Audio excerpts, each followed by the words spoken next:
Factorisation of algebraic expressions type 1 बघतोय आपण.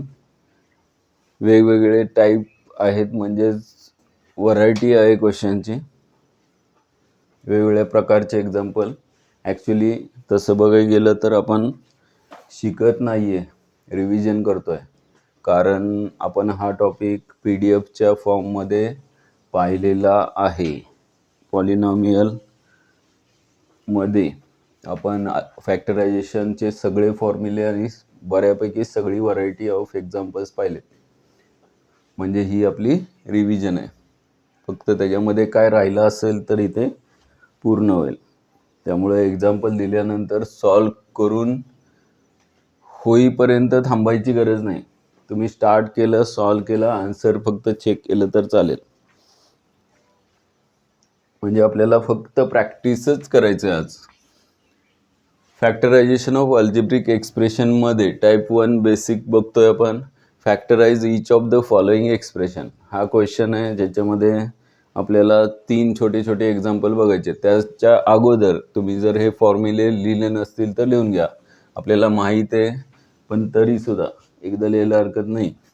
2p in bracket a minus b, first example घ्या, plus 3q in bracket 5a minus 5b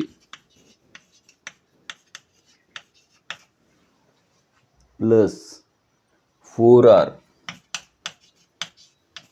in bracket 2b minus 2a.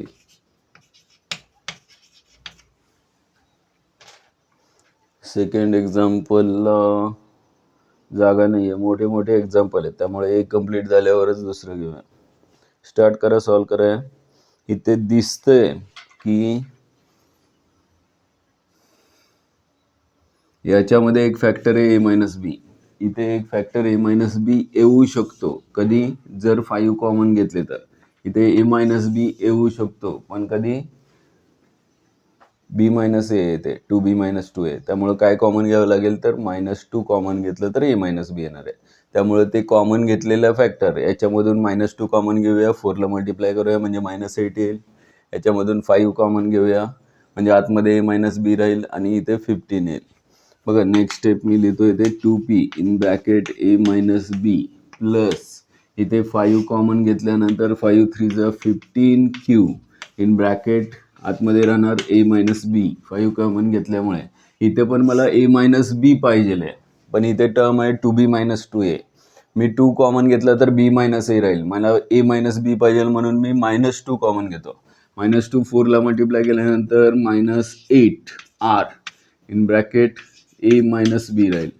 हे का केलं आपण तर आता तिन्हीमधून a मायनस बी कॉमन घेता यावं म्हणून. a minus B 2p plus 15q minus 8r.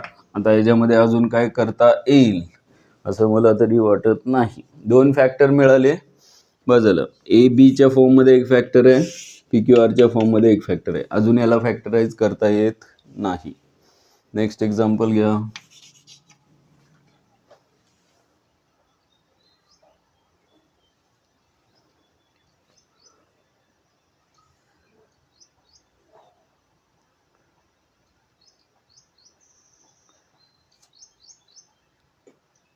हे असं पण देतात बघा, A B in bracket A square plus B square minus C square plus B C in bracket same factor दिलाय A square plus B square minus C square आणि third term आहे -CA into bracket A square plus B square minus C square.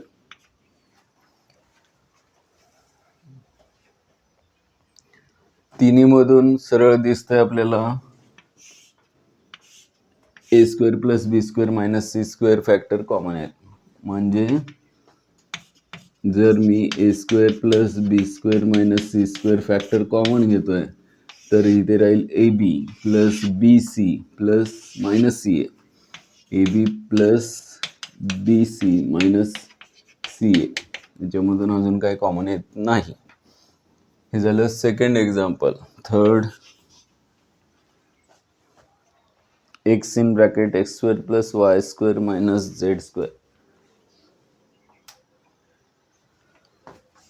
x in bracket x square plus y square minus z square plus y in bracket minus x square minus y square plus z square. आणि शेवटची term आहे minus Z in bracket x square plus y square minus Z square. 12 नंतर lecture झाल्यावर आज जेवढे example झालेत सगळे तुम्ही लिहिलेत का नाही एकदा कन्फर्म करण्यासाठी स्कॅन करून फोटो पाठवा ग्रुपवरती. आणि ते पाठवायचं म्हणून सॉल्व करा. ज्यांना कोणाला इच्छा होत नाही सॉल्व करायची त्यांच्यासाठी. तसं होणार नाही, सकाळ दिवसाची सुरुवातच झालेली आहे. त्यामुळं बघा, प्रयत्न करा. लास्ट एक्झाम्पल थर्ड या टाईपमधलं आन्सर काय तर सांगा. सुरुवातीचे एक्झाम्पल आहेत, सोपे आहेत, चुकण्यासारखं काही नाही आहे. x minus 5 minus z in other bracket x square plus y square minus z square. बरोबर. कारण काय, x square plus y square minus Z square हा फॅक्टर इथे आहे, पण नीट बघितलं तर हा सेम फॅक्टर इथे नाही आहे. ह्यांचे सगळ्यांचे तिन्हीचे साईन चेंज केलेले दिसतात. Minus x square minus Y square plus Z square म्हणजे बरोबर याच्या निगेटिव्ह फॅक्टर आहे इथे. त्यामुळं याच्यामधून आपल्याला मायनस कॉमन घ्यावं लागेल आणि मग हा फॅक्टर राहील x square plus y square minus Z square. आणि इथे मात्र सेम फॅक्टर आहे त्यामुळे इथे कॉमन घ्यायची गरज नाही. X square plus y square minus Z square. आणि मग तिन्हीमध्ये सेम कॉमन फॅक्टर आल्यामुळे तुम्ही तो कॉमन घेऊ शकता. X square plus y square minus Z square in other bracket x minus Y minus Z. X minus Y minus Z एवढं उत्तर.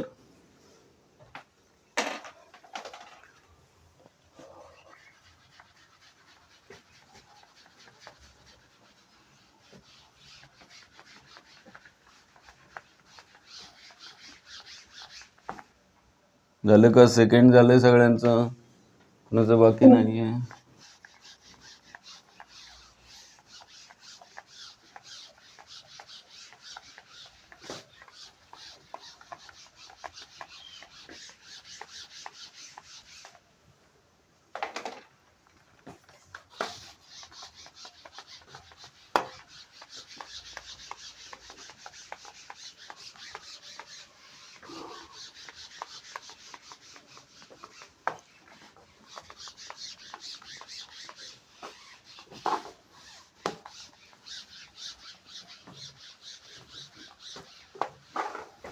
महामॅरेथॉन नाही आहे आपल्याकडे आज.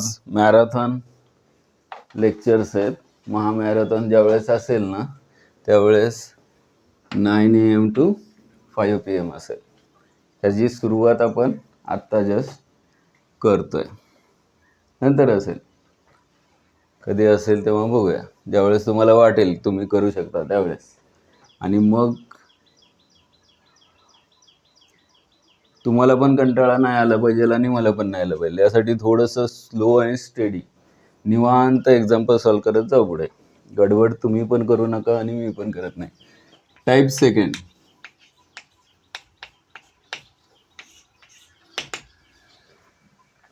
Factorisation by grouping the terms. टाईपमध्ये काय फरक आहे लक्षात येतोय का बघा.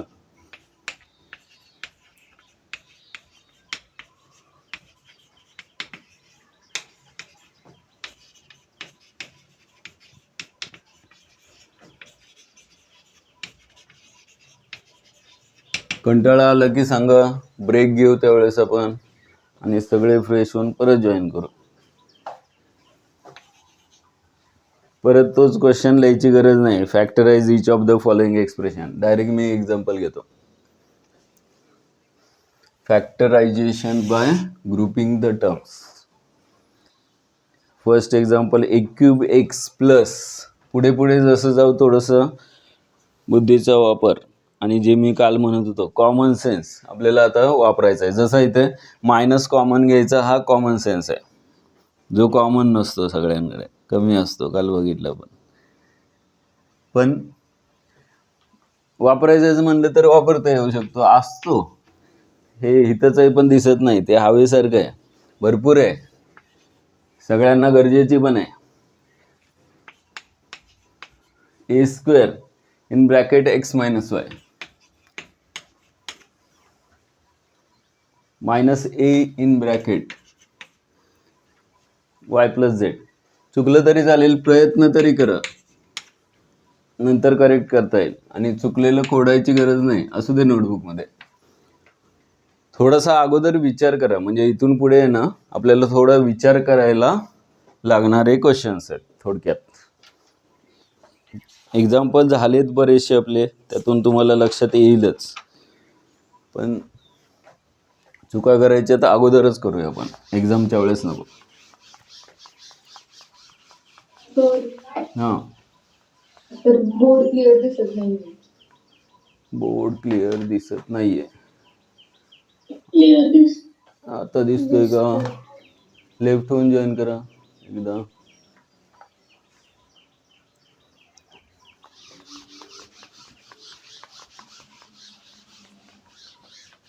दिसतोय का आता? कुठे नाही, गायब आहे. बरं, मॉर्निंग टाईमचा हा फायदा आहे की आपल्याला लाईट चांगली आहे, त्यामुळं क्लिअर तर दिसणारच आहे. आणि त्यामध्ये सगळे झोपलेले असतात, सकाळचे कामावर जातात, त्यामुळे नेट विचार पण निवांत असतं, त्यामुळे त्याच्यावर पण लोड नसतो. हां, काय केलं? आन्सर येत आहे कोणाचं?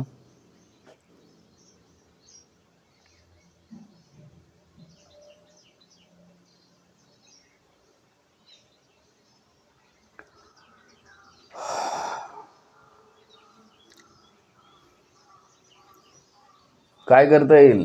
दिसतंय का क्लिअर अदिती? नाही सर.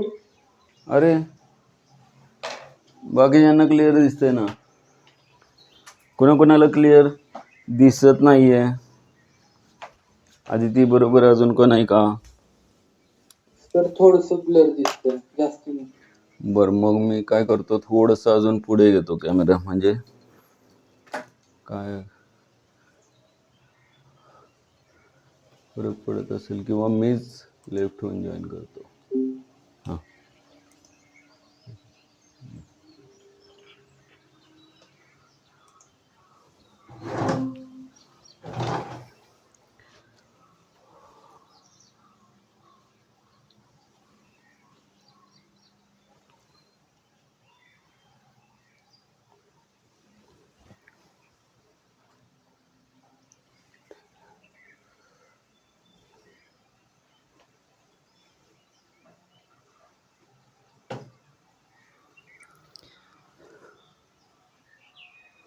हां,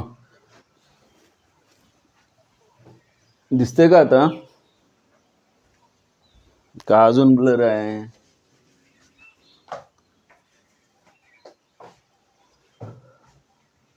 अजून ब्लर आहे का आता? फक्त सनलाइट मध्ये? तर माईक बंद. अरे माईक बंद आहे, मी बोलतोय. हां, आता सांगा, सनलाइट मध्ये कसं दिसतंय? अजिबात लाईट चालू नसताना का लाईट ट्यूबलाईट चालूच पाहिजे? ऊन नाही त्यात, क्लिअर दिसतं. असं जास्त क्लिअर दिसतंय का लाईट लावल्यावर जास्त क्लिअर दिसतंय? लाईट लावली. लाईट लावल्यावर नुसतं पांढरं पांढरं दिसतंय का अक्षरं पण दिसतात क्लिअर? कारण लाईटनी नुसता ब्राईटनेस वाढेल आणि वाचायला येणार नाही, असं नको व्हायला. बघा परत एकदा. हां, आता जास्त क्लिअर वाचा येतंय का लाईट लावल्यावर? लाईट लावली. अरे, मला एक कळत नाही, तुम्हाला सांगता येईल का तुमचा लाईट टॉपिक झालाय का नाही? अंधारात हा येलो कलर जास्त चमकणार का लाईटमध्ये जास्त चमकणार? कुठे तुम्हाला जास्त दिसणार क्लिअर? अंधारात बॅकग्राऊंड ब्लॅक असताना का सगळे व्हाईट असताना? ब्लॅक असते. मग तरी सुद्धा तुम्ही कसं काय म्हणताय की लाईट मध्ये जास्त क्लिअर दिसतंय? तो आभास असेल आपला की सगळीकडे लाईट दिसतेय म्हणजे आपल्याला क्लिअर दिसतंय. अक्षर क्लिअर बरं असू दे, काय काय असं ना. एक्झाम्पलकडे येऊया. हा बोला. Square x in bracket A minus y minus A in bracket Y plus Z minus Z. काहीतरी काहीतरी थोडस गोंधळ झालाय. ऍक्च्युली ते असू पण शकतं बरोबर, तरी सुद्धा काय चुकलं असेल तर बघा, पण तसं नकोय आपल्याला. आपल्याला कसं पाहिजे बघूया. ए क्यूब एक्स प्लस ए स्क्वेअरनी एनी पहिल्यांदा मल्टिप्लाय करून घेऊया.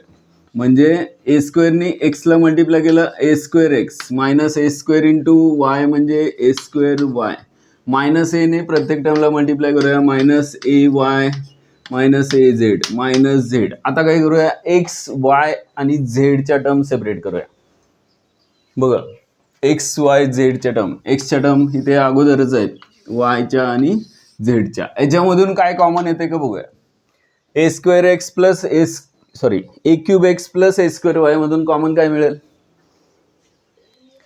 Square x. बरोबर, ए स्क्वेअर एक्स कॉमन घेऊया. आतमध्ये काय राहील? X plus one A plus नक्की काय राहील? खरं खरं काय राहील? हा प्रीती, ए प्लस वन. ठीक आहे, आता सांगा minus A square y minus A Y मधून कॉमन काय येईल? Minus A Y. आणि आतमध्ये काय राहील?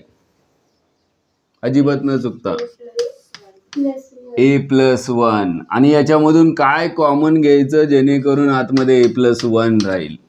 कारण इथे पण ए प्लस वन आहे, इथे ए प्लस वन आहे, म्हणजेच मायनस ए झेड. बरोबर आहे. आता हे सगळा खेळ का केला तर आता आपल्याला काय कॉमन घेता येईल तिन्ही मधून? ए प्लस ए नाही येते, हा मायनस झेड आणि मग A plus one. A plus one common घेतल्यावर मग कोणत्या टर्म शिल्लक राहतील? तर A square X minus A Y minus Z. X Y झेडच्या टर्म एका ब्रॅकेटमध्ये, ए ची टर्म एका ब्रॅकेटमध्ये, बस होईल. ह्याच्यामधून अजून काही कॉमन येत नाही. एवढंच उत्तर पाहिजे होतं आपल्याला. नेक्स्ट क्वेश्चन घ्या.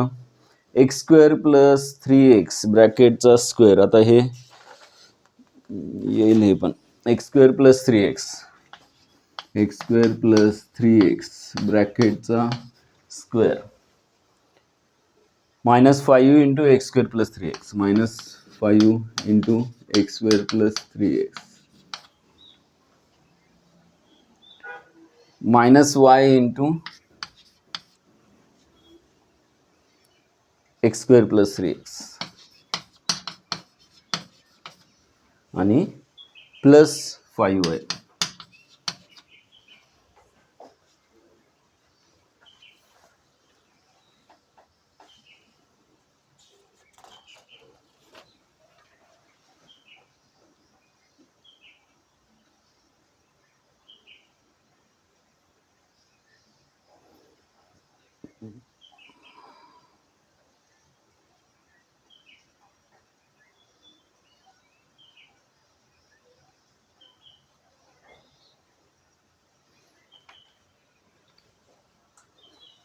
अजिबात न चुकता कोण उत्तर बरोबर सांगेल त्यांनी सांगायला हरकत नाही. थोडासा वेळ देऊया आपण. फक्त अजिबात न चुकता म्हणल्यानंतर अजिबात चुकू नये अशी अपेक्षा आहे. इझी आहे पण थोडासा तुम्हाला त्रास देणारं पण आहे, कन्फ्युजिंग पण आहे. म्हणजे चुकण्याचे चान्सेस आहे असं आहे. इझी आहे पण चुकण्याचा चान्सेस आहे असं आहे. फॅक्टराइज म्हणजे एक फॅक्टर मल्टिप्लाय बाय दुसरा फॅक्टर पाहिजे, मध्येच प्लस मायनस तिसरी टर्म नाही पाहिजे.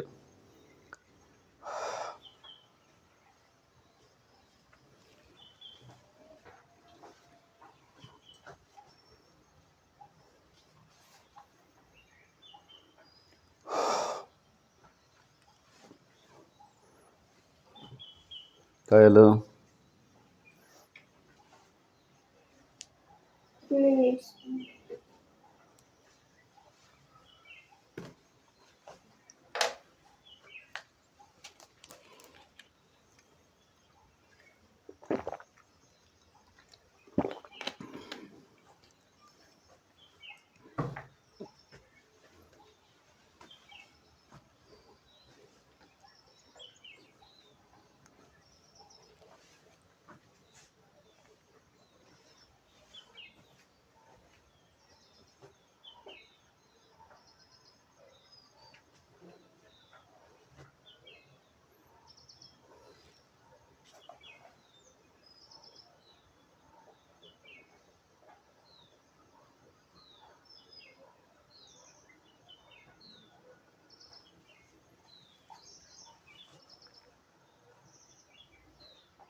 आलं? कोणाचं येतंय बरोबर? एक हिंट तर मी दिलेली आहे, मला या फॉर्ममध्ये पाहिजे. एक फॅक्टर मल्टिप्लाय बाय दुसरा फॅक्टर, या फॉर्ममध्येच आन्सर पाहिजे, बाकी काही नको आहे.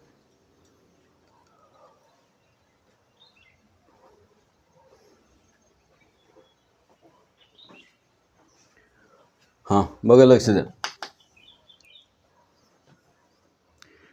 व्यवस्थित शांत डोक्याने जर नंबर बघितले तर x² + 3x. हां बोला. x³ + 4 9. काय कळलं नाही मला. हां, x² + 3x चा स्क्वेअर आहे आणि इथे x² + 3x फॅक्टर आहे. जर मी या दोघांमधून x² + 3x हा फॅक्टर कॉमन घेतला तर इथे काय राहणार आहे, स्क्वेअर मधला एक फॅक्टर म्हणजे x² + 3x राहणार आहे आणि इथे काय राहणार आहे, x² + 3x कॉमन घेतलं तर -5 राहणार आहे. हे जर व्यवस्थित तुमच्या लक्षात आलं आणि दिसलं अगोदरच तर पटकन हे पण दिसेल की याच्यामधून काय कॉमन घेतल्यावर x² + 3x -5 राहील.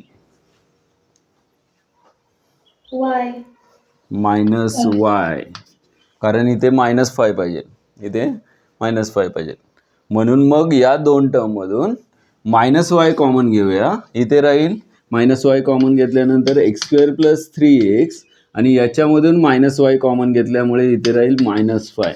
हे एवढं जर व्यवस्थित बघता आलं तर आता या टर्ममधून आणि या टर्ममधून कॉमन काय येईल, तर x² + 3x -5 हा पूर्ण फॅक्टर कॉमन येईल आणि मग काय राहील शिल्लक आतमध्ये, तर x² + 3x -y. एवढे उत्तर.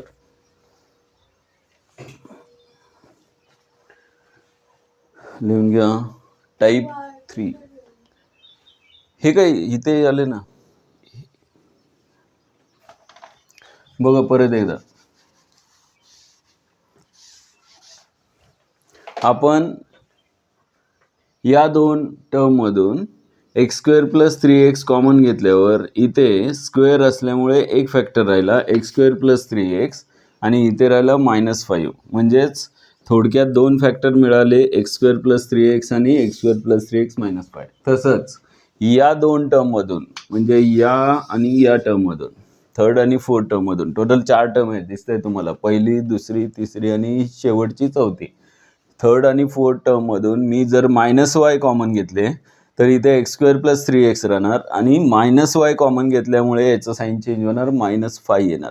आता किती टर्म आहे टोटल, तर ही एक टर्म आहे आणि ही एक टर्म आहे.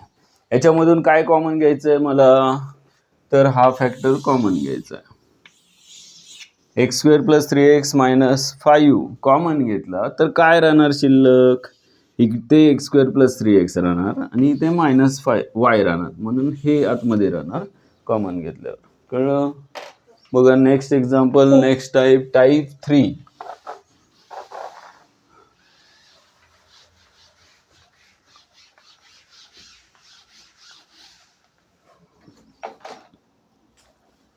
Factorisation by making a perfect square. हे थोडंसं महत्वाचं आहे.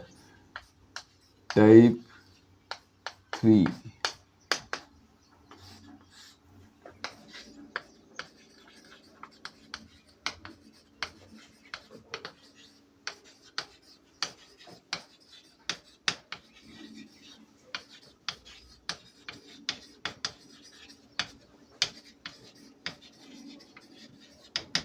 Factorization by making a perfect square.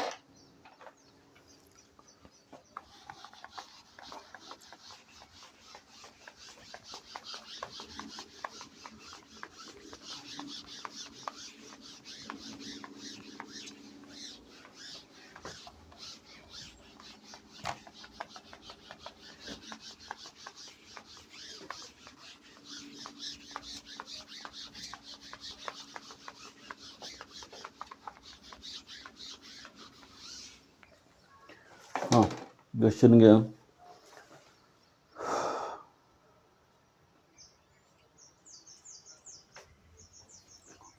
First 4x² plus 9y² plus 16z²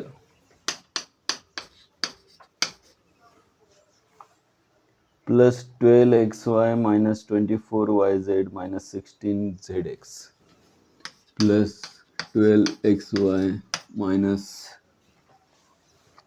24xy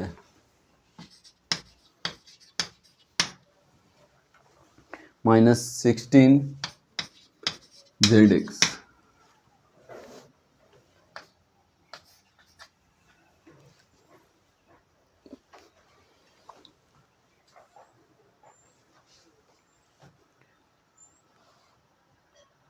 sir 12xy आणि 24xy दोन्हीकडे xy xy. नाही xy आणि yz पाहिजे इथे 24yz आणि मायनस 16zx. ठीक आहे. आपल्याला एक फॉर्म्युला माहिती आहे कोणता, तर असा काहीतरी फॉर्म असणारा. हा सांगा. a square plus b square plus c square plus 2ab plus 2bc is equal to कशाचा फॉर्म्युला हा, a plus b plus c ब्रॅकेटचा स्क्वेअर. ठीक आहे. हा फॉर्म्युला आपल्याला माहिती आहे. त्यासाठी आपण काय करूया, हा कोणाचा स्क्वेअर आहे, 4x² म्हणजे 2x होल स्क्वेअर आहे प्लस 9y कोणाचा स्क्वेअर आहे, 3y. एक मिनिट, ही टर्म पॉझिटिव्ह आहे 2ab वाली, 2bc वाली टर्म निगेटिव्ह आहे आणि 2ca वाली पण टर्म निगेटिव्ह आहे. म्हणजे ज्या टर्म निगेटिव्ह आहेत म्हणजे या दोन टर्म निगेटिव्ह आहेत bc आणि ca. याचा अर्थ असा की bc आणि ca मध्ये कोणीतरी एक निगेटिव्ह असणार आहे. मग कोण निगेटिव्ह असणार आहे, bc आणि ca मध्ये कॉमन कोण आहे, c सेम आहे. त्यामुळे मग c इथे निगेटिव्ह असेल आणि इथे पण c निगेटिव्ह असेल. बरोबर आहे का ए आणि बी दोन्ही निगेटिव्ह असतील, असं पण होऊ शकतं ना. कारण ए आणि बी दोन्ही निगेटिव्ह असतील तर त्यांचा प्रॉडक्ट पॉझिटिव्ह येईल. नाही, ए आणि बी दोन्ही निगेटिव्ह असतील तर बी सी निगेटिव्ह नाही येणार. हां, बी निगेटिव्ह असल्यामुळे बी सी निगेटिव्ह येईल, ए निगेटिव्ह असल्यामुळे सी निगेटिव्ह, दोन्ही पण चालेल. काय करूया आपण, हे दोन निगेटिव्ह आहेत त्यामुळे दोघींमध्ये कॉमन असणारा सी जो आहे तो निगेटिव्ह येऊया. म्हणजे 9y² कोणाचा स्क्वेअर आहे, 3yचा ब्रॅकेट स्क्वेअर. पण 16z² कोणाचा स्क्वेअर लिहूया, 4zचा स्क्वेअर नाही लिहायचं. काय लिहायचं, मायनस 4z ब्रॅकेट स्क्वेअर. का तर इथे साईन सेम निगेटिव्ह आहे आणि ज्याच्यामध्ये झेडची टर्म कॉमन आहे, इथे पण झेड आहे इथे पण झेड आहे, म्हणून झेडची टर्म आपण निगेटिव्ह घेतली. एवढं समजलं का बघा. आणि मग पुढे जे लिहायचं आहे ते आपल्याला या फॉर्ममध्ये लिहायचं आहे, 2ab. म्हणजेच काय, तर डोळे दाखवून तुम्ही असं लिहिण्याचा प्रयत्न करूया. 2 इंटू ए काय आहे तर 2x आहे, इंटू बी काय आहे तर 3y आहे. हे लिहिल्यानंतर चेक करा की 2 into 2x into 3y 12xy येतं का. 3 to the 6, 6 to the 12, 12xy मिळणार आहे. तसंच प्लस 2bc म्हणजे 2 इंटू बी काय आहे, बी ची व्हॅल्यू आहे 3y इंटू सी ची व्हॅल्यू किती आहे मायनस 4z. आणि मग मल्टिप्लाय करून बघा, मायनसने मल्टिप्लाय केलं निगेटिव्ह येणार आहे प्रोडक्ट. 4 3 जा 12, 12 2 जा 24. आणि शेवटची टर्म प्लस 2ca म्हणजे 2 मल्टिप्लाय बाय सी ची टर्म आहे minus 4z, minus 4z multiply by A काय आहे तर 2x. आणि मग हे कुठल्या फॉर्ममध्ये लिहिलं आपण, a² plus b² plus c² plus 2ab plus 2bc plus 2ca. आणि मग आपल्याला माहिती आहे युजिंग दिस फॉर्म्युला हा कोणाचा परफेक्ट स्क्वेअर आहे तर a plus B plus C bracket square म्हणजे 2x plus 3y plus minus 4z ब्रॅकेटचा स्क्वेअर. हे आलं आपलं आन्सर. पण हे असं लिहू शकतो आपण, is equal to 2x plus 3y minus 4z bracket square. हे असं आन्सर मिळेल.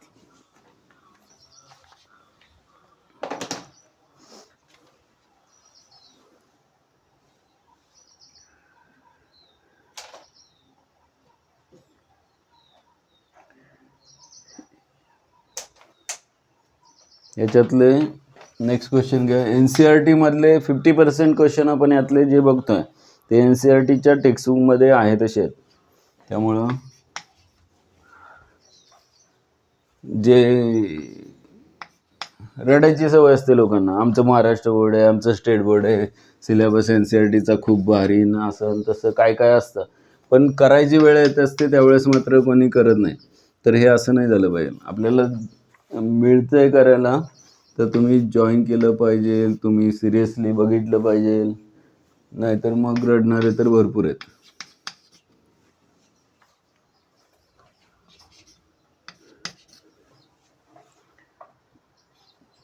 +4√2 YZ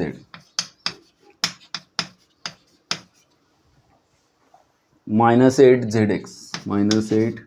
ZX. इथे परफेक्ट स्क्वेअर ज्यावेळेस तुम्ही लिहिता, ब्रॅकेट स्क्वेअर लिहिला त्यावेळेस युजिंग द फॉर्म्युला, हा फॉर्म्युला लिहायला हरकत नाही. तुम्हाला शाळेत शिकवलं असेल, मी शक्यतो सांगत नाही इथे या स्टेपमध्ये असं लिहा, या स्टेपमध्ये असं, पण तुम्हाला स्कूलमध्ये किंवा टेक्स्टबुकमध्ये तुमच्या बुकमध्ये ते व्यवस्थित लिहिलेलं असतं. ती सवय मात्र तुमची तुम्ही लावा, कारण एकच फॉर्म्युला प्रत्येक ठिकाणी प्रत्येक स्टेपला लिहायचं म्हणजे अवघड होत आहे.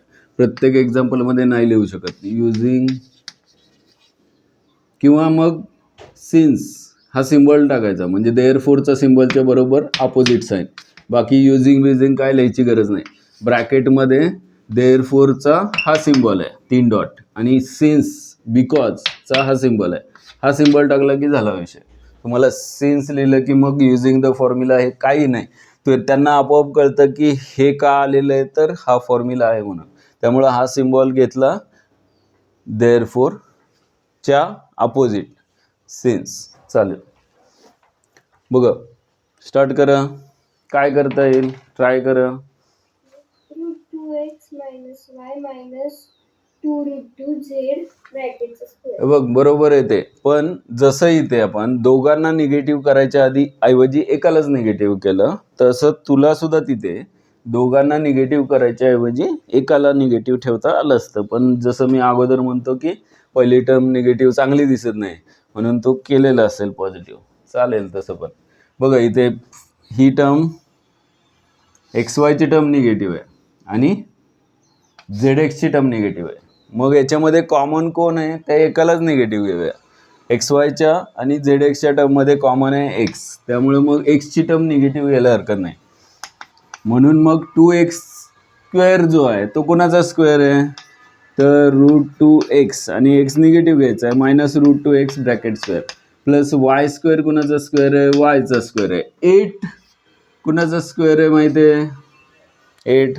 ॲटलिस्ट इकडे बघितल्यावर तर लक्षात आलं पाहिजे की 2√2च्या फॉर्ममध्ये 2√2चा स्क्वेअर 8 असतो, 8चा स्क्वेअर रूट 2√2 असतं, हे लक्षात ठेवा.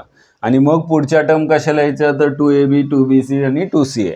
त्यासाठी काय करूया, +2 इंटू a काय आहे -√2x इंटू b काय आहे, तर 1 आहे, y फक्त सॉरी 2ab झालं, प्लस 2bc मध्ये काय येणार, 2 इंटू b काय आहे y इंटू c काय आहे, तर c आहे 2√2z, 2√2z c आहे, 2√2z c आहे, plus 2ab plus 2bc plus 2ca. म्हणजेच इथे 2 into c 2√2z into a काय आहे -√2x या फॉर्ममध्ये येईल. आणि मग कन्फर्म करण्यासाठी मल्टिप्लाय करून बघा यांचा प्रोडक्ट हाच येतो का.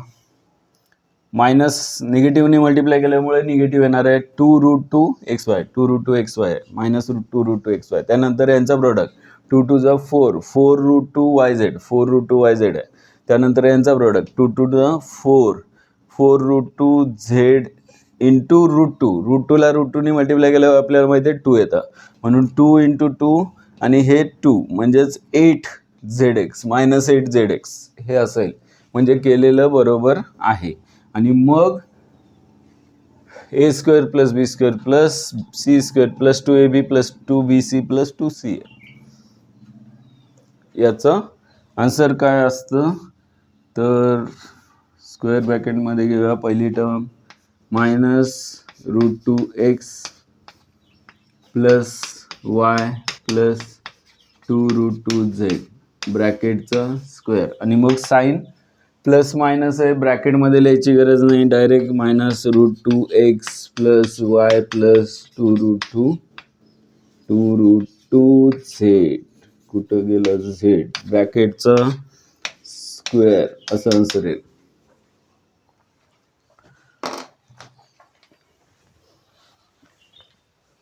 नेक्स्ट टाइप आहे क्वाड्रॅटिक इक्वेशन टर्म स्प्लिट करून परफेक्ट स्क्वेअर करायचा. ॲक्च्युली तुमच्या बऱ्याच गोष्टींची इथे रिव्हिजन होते किंवा पुढच्या पार्टमध्ये जे होणार आहे त्याचं प्रॅक्टिस होत आहे. Type 4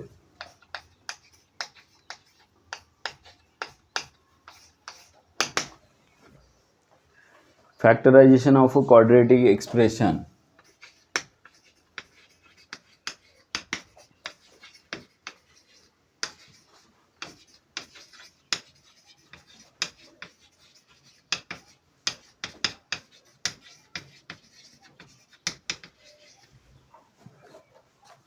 by splitting the middle term.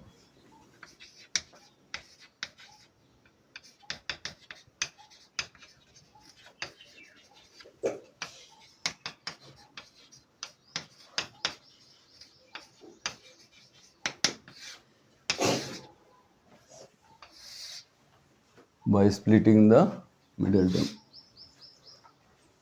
Heading लिहा.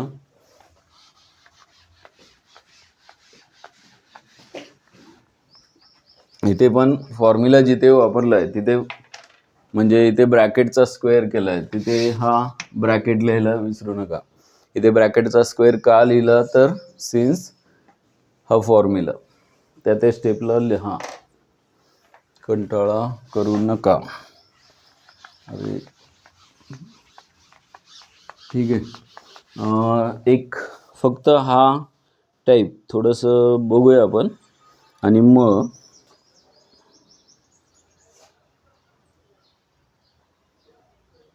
एक दोन एक्झाम्पल बघूया फक्त आणि मग थोड्या वेळ ब्रेक देऊया आणि मग याच टाईपवरचे किती टाईप आहेत चार टाईप झाले त्याच्यावरचे थोडेसे डिफिकल्टी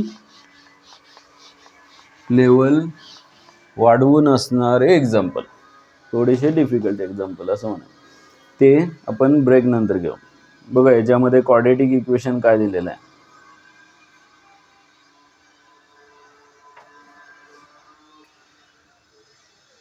क्वेश्चन पण थोडंसं छान पद्धतीनं दिलेलं आहे त्यांनी.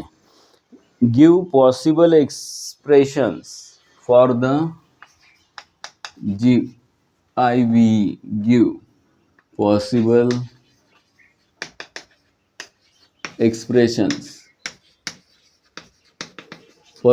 expression for the length and breadth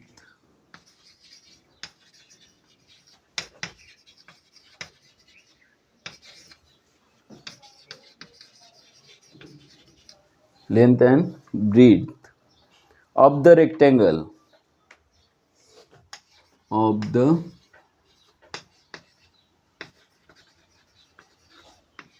rectangle whose area is 25a square minus 35a plus 12.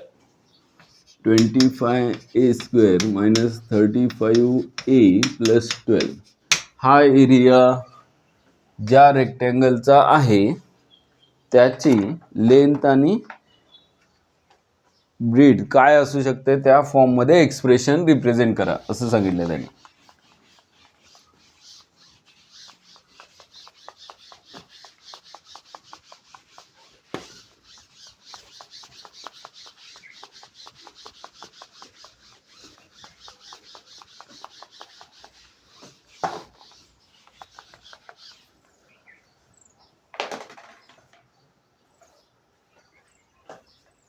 हां याच्यासाठी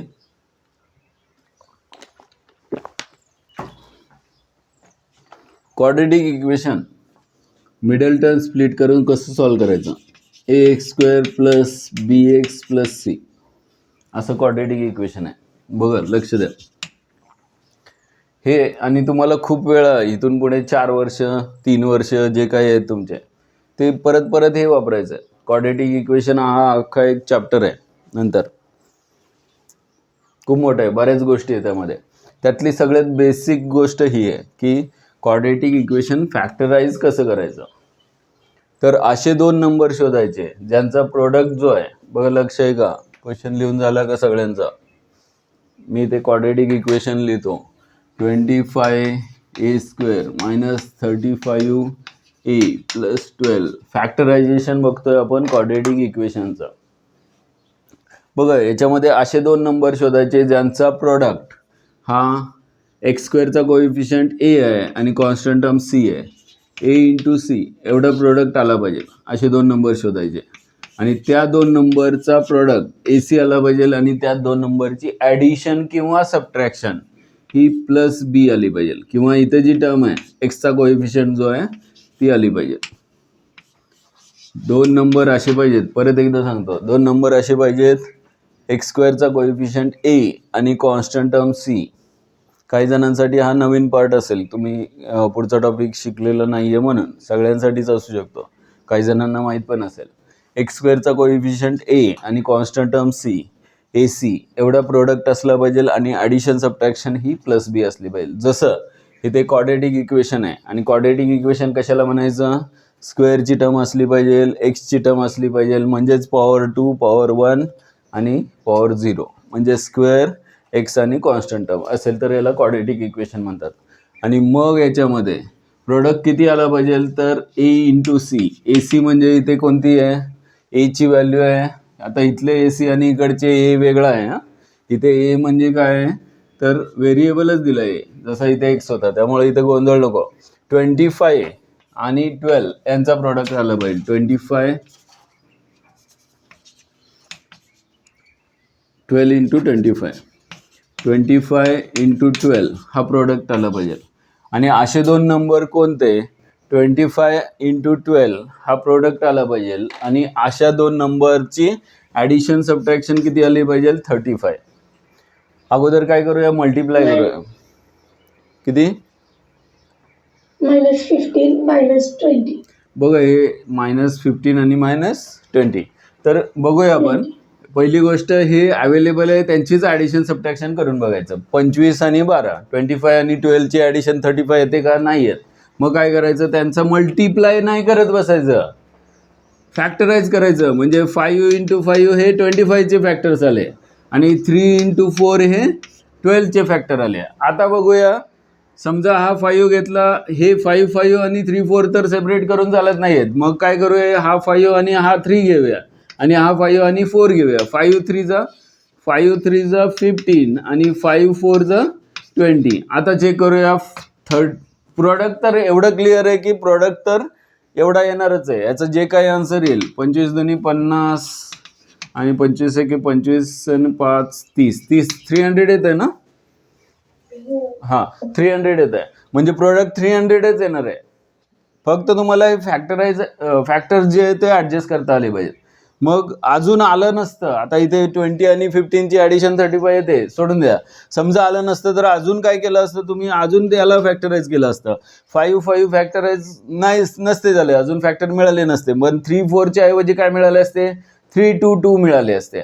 आणि त्यानंतर मग असं काहीतरी ग्रुप करायचे, जसं आपण आता या 5 आणि हा 3चा ग्रुप केला आणि हा 5 आणि 4चा ग्रुप केला, जेणेकरून यांचा प्रोडक्ट काय आला तर तोच येणार आहे. ते करून मल्टिप्लाय करून बघायची पण गरज नाही, कारण फॅक्टर जे आहे त्याच्यापासूनच आपण सेपरेट केले.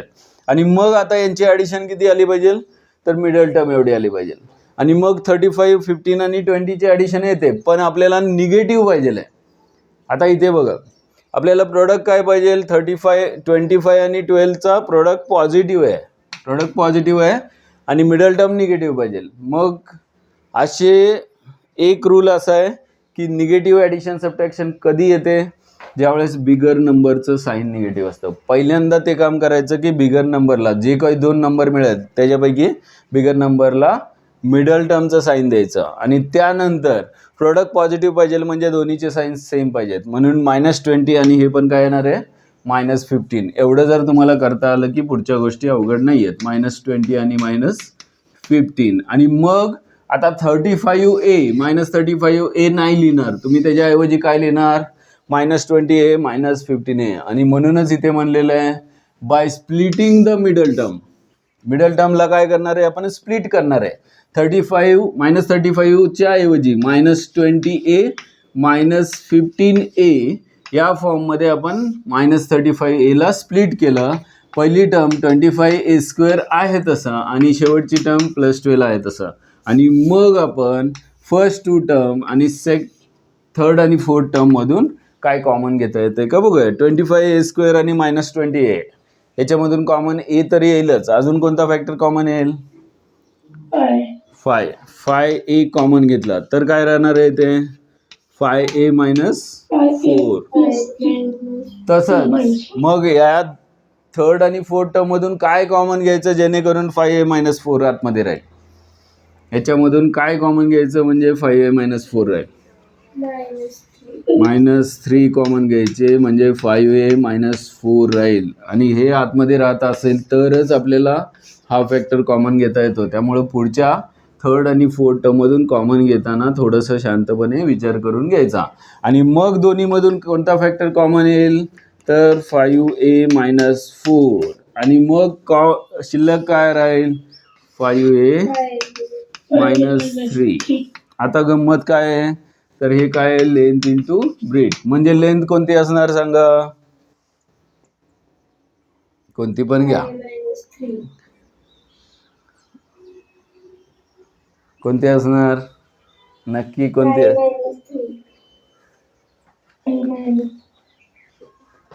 बरोबर आहे का.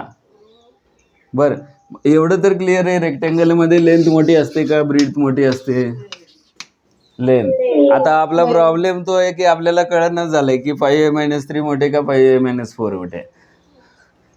प्रीतीमधून 4 किलो वजन कमी केल्यावर प्रीतीचं वजन जास्त असणार का प्रीतीमधून 10 किलो वजन कमी केल्यावर प्रीतीचं वजन जास्त असणार. अरे बापरे कमी करायचं कशाला प्लसचं बोलायला पाहिजे होतं आपण यासाठी. तरी सुद्धा प्रीतीमधून प्रीतीचं जे काही वेट आहे समजा 60 किलो आहे असं समजूया आपण. 60 मधून 5 kg मायनस केल्यावर लेस व्हॅल्यू असणार का 10 kg मायनस केल्यावर लहान व्हॅल्यू असणार. लहान व्हॅल्यू कोणती 60 kg मधून 5 kg मायनस केल्यावर स्मॉलर व्हॅल्यू येणार का 10 kg मायनस केल्यावर स्मॉलर व्हॅल्यू येणार. दोन्हीपैकी 60 - 5 आणि 60 - 10 यातली लहान व्हॅल्यू कोणती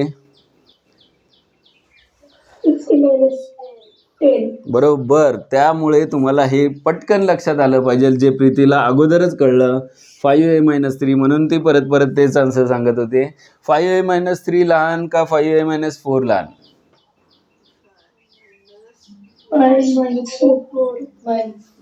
-4 लहान. कारण जेवढी मोठी व्हॅल्यू सबट्रॅक्ट करू तेवढी लहान व्हॅल्यू होते.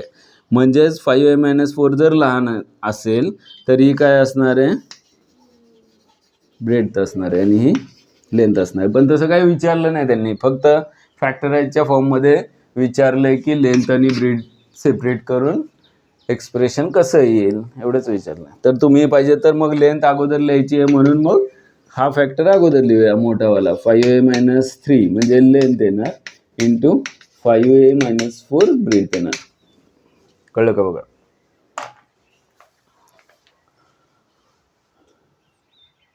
आता हे किती फॅक्टर आले होते 2 फॅक्टर. का तर एरिया ऑफ रेक्टँगलचा फॉर्म्युला काय होता लेंथ इंटू ब्रेथ. तसा क्युबॉइड माहिती आहे क्युबॉइड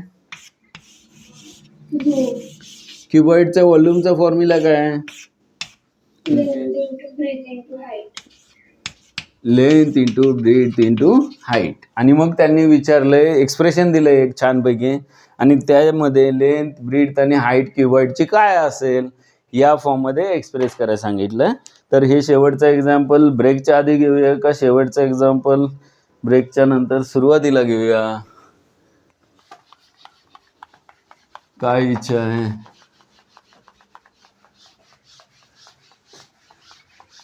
बरोबर आहे, तुम्ही म्हणणार की शेवटचं एक्झाम्पल शेवटीच झालं पाहिजे, सुरुवातीला काय करायचं? सुरुवातीला सुरुवात झाली पाहिजे. झालं का हे सगळ्यांनी लिहिलंय का? हो. एक एक्झाम्पल कम्प्लीट करूया आणि मग मस्त वाचतं रे. ट्रकचे हॉर्नच भारी येतं आपल्याकडे. हां, what are the possible expression for the dimension of a cuboid? Question लिहा. What are the possible expression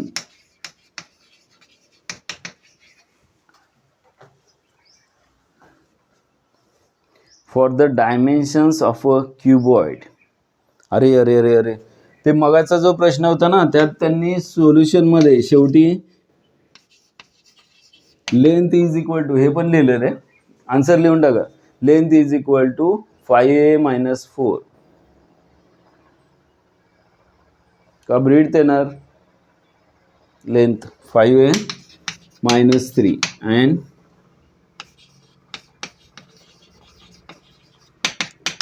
5a-4 हे आन्सर शेवटी लिहा मगाच्या क्वेश्चनमध्ये.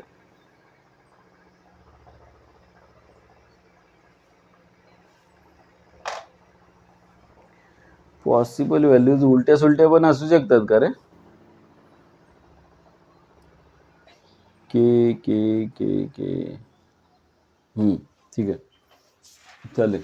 What are the possible expression for the dimensions of a cuboid? For the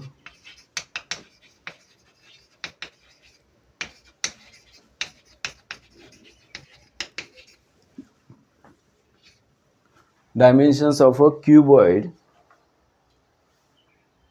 whose volume is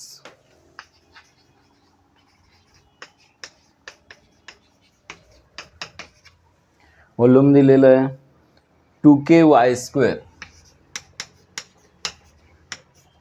plus 6ky minus 20k. ठीक आहे, हा rule quadratic equation असेल तर आपल्याला वापरायचंच आहे. आणि मग रेक्टँगल असेल तर रेक्टँगलचा एरिया लेंथ इंटू ब्रेड्थ, आणि क्युबॉइड असेल तर क्युबॉइडचा व्हॉल्यूम येतो length into breadth into height. तर याचा विचार करून आपल्याला याचा आन्सर फाइंड करायचा आहे. पहिल्यांदा व्हॉल्यूम जो दिलेला आहे तो आपण फॅक्टराइज करूया. 3 फॅक्टरच्या फॉर्ममध्ये आलं पाहिजे. लिहून घ्या इथे, volume of a cuboid is equal to काय असतो व्हॉल्यूमचा formula?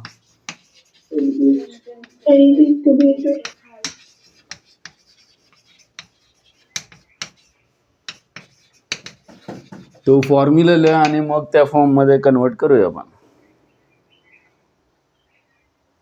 2ky² plus 6ky minus 20k. ठीक आहे, काय कॉमन येतं? तिन्ही मधून एक फॅक्टर तर अगोदर सुरुवातीला कॉमन आलं पाहिजे. काय येईल तो? 2k येईल. 2k आतमध्ये काय राहील बघा, y² प्लस 2 कॉमन आल्यामुळे 3y मायनस 10 एवढं राहील. आता सांगा प्रोडक्ट किती आला पाहिजे इथे? ह्याच्याबरोबर कम्पेअर केलं ax² plus bx plus c quadratic equation बरोबर, तर a ची व्हॅल्यू किती आहे? 1. b ची व्हॅल्यू किती आहे? तर y चा कोएफिशियंट इथे x च्या फॉर्ममध्ये क्वाड्रेटिक इक्वेशन आहे, इथे y च्या फॉर्ममध्ये. b ची व्हॅल्यू आहे 3 आणि c ची व्हॅल्यू आहे -10. म्हणजेच AC प्रोडक्ट आला पाहिजे. AC म्हणजे काय? तर a ची व्हॅल्यू 1 इंटू -10 म्हणजेच प्रोडक्ट आला पाहिजे -10. असे 2 फॅक्टर कोणते ज्यांचा प्रोडक्ट -10 असतो आणि ॲडिशन सबट्रॅक्शन -3 असते? तर आपण 5 to the 10 आणि मग प्लस साईन आहे मिडल टर्मला, त्यामुळं बिगर नंबरचा साईन प्लस पाहिजे. आणि प्रॉडक्ट निगेटिव्ह आला पाहिजे -10 म्हणजे अपोजिट साईन पाहिजे, म्हणजे इथे प्लस असेल तर इथे मायनस. थोडक्यात मिडल टर्म कशी स्प्लिट करणार, -5y +5y -2y असेल, +5 -2 आणि मग 2k आहे तसे, आणि मग y² + 5y -2y -10 आणि मग पहिल्या 2 टर्ममधून आणि थर्ड फोर्थ टर्ममधून काय कॉमन येईल, y कॉमन येईल. आतमध्ये राहील y + 5. इथे काय कॉमन घ्यायचं जेणेकरून आतमध्ये y + 5 राहील, -2 कॉमन घ्यायचे. आणि मग दोन्हीमधून y + 5 जर कॉमन घेतले तर आतमध्ये हा फॅक्टर राहतो y -2 म्हणजेच तो 3 फॅक्टर कोणते आले, +5 काय राहिलं, +5. अरे ते +5 तिकडचे नाही आहेत, ते बिचारे इकडचे आहेत. आपण 10ला स्प्लिट केलं होतं त्याच्यामधलं आहे ते, उगाच दिसतंय म्हणून कुठं पण आहे. -5 आणि +5 आणि -2 ते तिकडचे 5 होते, इकडं कुठे लिहायला सांगताय. हां ठीक आहे. आता सांगा लेंथ याच्यामध्ये सगळ्यात मोठी व्हॅल्यू, आता याचा ब्रीथ लहान असते, हाईट कमी जास्त असू शकते, लेंथ आणि हाईट कमी जास्त असू शकते, तरीसुद्धा आपल्याला माहीत नाही, एखाद्याची लेंथ पण कमी असते आणि हाईट आणि ब्रीथ मोठी असू शकते. आपण ते नको विचार करायला. आपण काय करूया, लेंथ, ब्रीथ आणि हाईट काय काय असू शकतात पॉसिबल व्हॅल्यूज लिहूया. पहिली गोष्ट आहे तसं येऊ शकतं, म्हणजेच काय, त्यातल्या त्यात ब्रीथ लहानच असते ना रे, का तसं काही नाही, ब्रीथ शक्यतो लहानच असते. बरोबर, कोणती घेऊया ब्रीथ,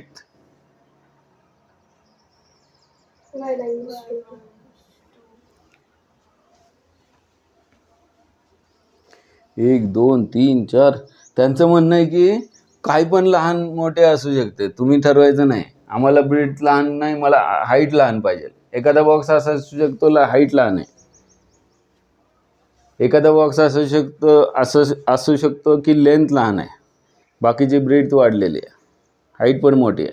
त्यामुळं तो विचार न करता पॉसिबल व्हॅल्यूज लिहायच्यात, सगळ्या पॉसिबिलिटी लिहायच्यात. पहिलं ऑप्शन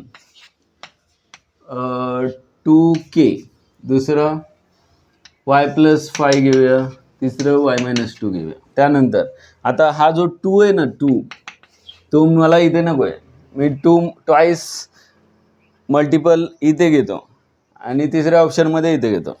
म्हणजेच इथे k असू शकतो, इथे 2 × y + 5 असू शकतो, इथे इथे y -2 असू शकतो, किंवा इथे k y + 2 y + 5 आणि इकडे 2 × y -2. हे झालं एक पॉसिबिलिटी, ज्याच्यापासून आपण हे 3 ऑप्शन केले. असे अजून पॉसिबल ऑप्शन सांगा काय येतील. इथे लिहितो मी, लेंथ, ब्रीथ आणि हाईट. अजून बघा, लक्ष द्या, हे आपण k ची टर्म पहिल्यांदा लेंथ घेऊन विचारात घेतलं. आता ही 2kच्या ऐवजी लेंथ आपण y + 5 घेऊन अजून 3 पॉसिबल रिझल्ट येऊ शकतात. म्हणजे y + 5 येऊ शकतं 14 रिझल्ट, आणि मग y + 5 घेऊन ही 2k असू शकते आणि इकडे y -2 असू शकते. तसंच y + 5 लेंथ घेऊन इथे ट्वाईस k न घेता इथे ट्वाईस ऑफ y -2 घेऊ शकतो, किंवा हा पाचवी पॉसिबिलिटी, किंवा हे k ठेवून ट्वाईस कुणाच्या घेऊ शकतो, इथे ट्वाईस ऑफ y + 5. असे किती रिझल्ट आले हे, तर 3 रिझल्ट याचे आले. असेच 3 रिझल्ट अजून कोणते येऊ शकतात, लेंथ, ब्रीथ आणि हाईटचे रिझल्ट, तरी इथे लिहितो मी.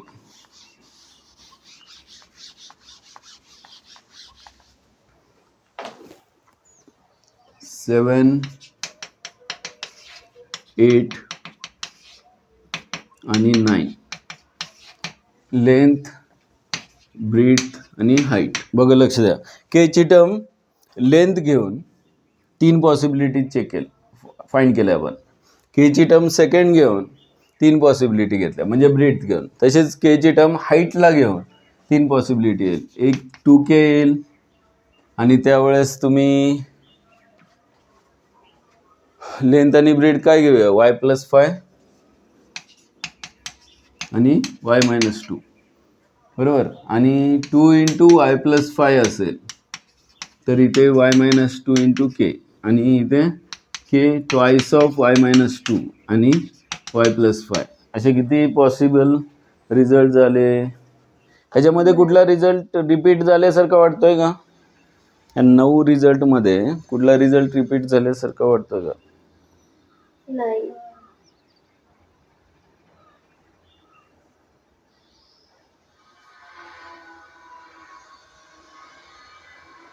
हां, असे भरपूर येतील माहिती आहे काय, 9च येतील. अजून काय पॉसिबिलिटी आहे तुम्हाला वाटतंय? अजून काय पॉसिबल रिझल्ट येऊ शकतात?